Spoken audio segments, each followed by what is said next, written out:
Hello students, कैसे हैं आप सभी लोग। उम्मीद है आप लोग बहुत अच्छे होंगे। माय नेम इज़ आशीष गिरी। आज के इस वीडियो के अंदर हम डिस्कस करेंगे बीएससी थर्ड सेमेस्टर केमिस्ट्री के एग्जामिनेशन पेपर के बारे में, जो कि है chemical dynamics and coordination chemistry. ये इसका कोर्स कोड लिखा हुआ है। एग्जामिनेशन पेपर आप लोग देखेंगे ऊपर लिखा हुआ है 2023। यहाँ पर आप लोगों को ध्यान देना है कि टाइमिंग है 3 आवर्स, 3 घंटे का ये पूरा पेपर है। मैक्सिमम मार्क्स है 50 नंबर का ये पूरा कंप्लीट पेपर है, यानी मैक्सिमम मार्क्स 50 है। इसके बाद आप लोग पढ़ेंगे नोट को आपको केयरफुली रीड करना है, क्योंकि ये मोस्ट इंपॉर्टेंट पॉइंट रहता है किसी भी एग्जाम को सॉल्व करने से पहले। नंबर फर्स्ट पॉइंट में क्या मेंशन किया गया है, ऑल क्वेश्चंस आर कंपलसरी, यानी कि इस पेपर के अंदर जितने भी क्वेश्चंस मेंशन किए गए हैं उन सभी को अटेम्प्ट करना कंपलसरी है। नंबर सेकंड पॉइंट में क्या मेंशन किया गया है, answer each part of the first question in not more than 100 words, यानी फर्स्ट क्वेश्चन के अंदर जितने भी पार्ट्स है उसको 100 वर्ड से ज़्यादा आपको एक्सप्लेन करने की आवश्यकता नहीं है। And remaining the question in 800 words, यानी बाकी बचे हुए जितने भी क्वेश्चन है उसको आप लोगों को 800 वर्ड्स में कम से कम एक्सप्लेन करना है।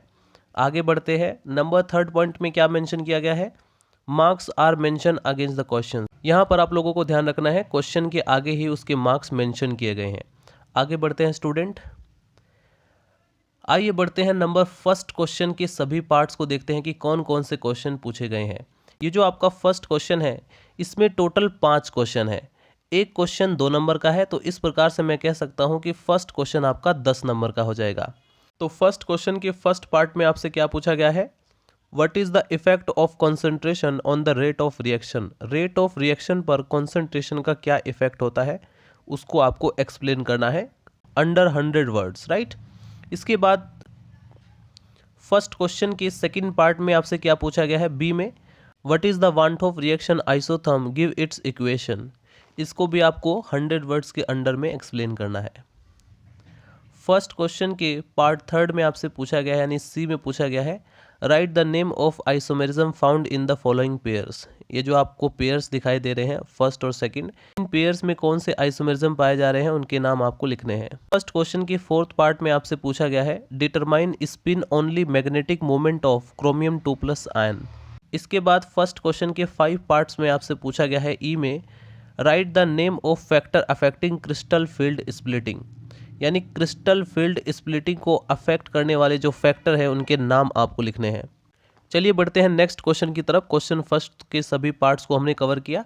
अब हम देखते हैं क्वेश्चन नंबर सेकंड में आपसे क्या पूछा गया है। क्वेश्चन नंबर सेकंड में आपसे क्या पूछा गया है, derive integrate rate expression for the first order kinetics and its half life, give some example of first order kinetics.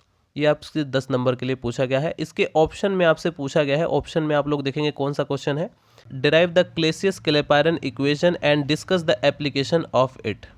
इसके बाद बढ़ते हैं क्वेश्चन नंबर 3 की तरफ। क्वेश्चन नंबर 3 में आपसे पूछा गया है, explain the thermodynamics and kinetic stability of metal complexes, discuss the factor affecting the stability, यानी धातु संकुलों के थर्मोडायनेमिक और गतिज स्थिरता की व्याख्या कीजिए। Explain the thermodynamics and kinetic stability of metal complexes, discuss the factor affecting the stability, right. Stability को अफेक्ट करने वाले जो फैक्टर है उनको भी डिस्कस करना है। ये आपसे 10 नंबर के लिए पूछा गया है थर्ड क्वेश्चन। आइए देखते हैं कि इस क्वेश्चन के ऑप्शन में आपसे कौन सा क्वेश्चन पूछा गया है।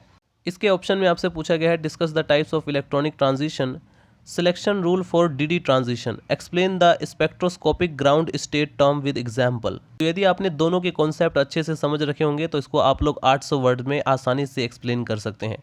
आइए बढ़ते हैं क्वेश्चन नंबर 4 की तरफ। क्वेश्चन नंबर 4 में आपसे पूछा गया है, derive the Gibbs phase rule, explain all terms involve in it, derive the Maxwell distribution of molecular velocities. ये भी 10 नंबर में आपसे पूछा गया है क्वेश्चन नंबर 4। आइए देखते हैं कि इसके ऑप्शन में आपसे क्या पूछा गया है। ऑप्शन में है, give the difference between liquid crystal, solid and liquid, discuss the geometrical and optical isomerism in square planar complexes.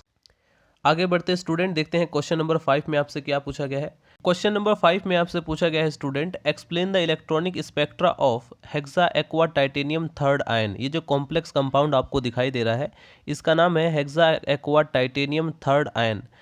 ये कॉम्प्लेक्स आयन है। Explain the paramagnetism, diamagnetism and ferromagnetism with reason of this, यानी कि पूरे reason के साथ आपको explain करना है, राइट। आगे बढ़ते हैं स्टूडेंट।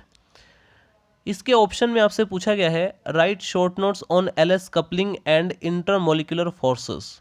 यानी कि यहाँ पर आप लोगों को एलएस कपलिंग पर एक शॉर्ट नोट्स लिखना है और साथ में आपको एक्सप्लेन करना है इंटरमोलिकुलर फोर्सेस क्या होते हैं, राइट। तो ये थे टोटल क्वेश्चंस स्टूडेंट जो कि इस एग्जाम पेपर में पूछे गए थे। सो स्टूडेंट्स मिलते हैं नेक्स्ट वीडियो में। Bye bye, Tata.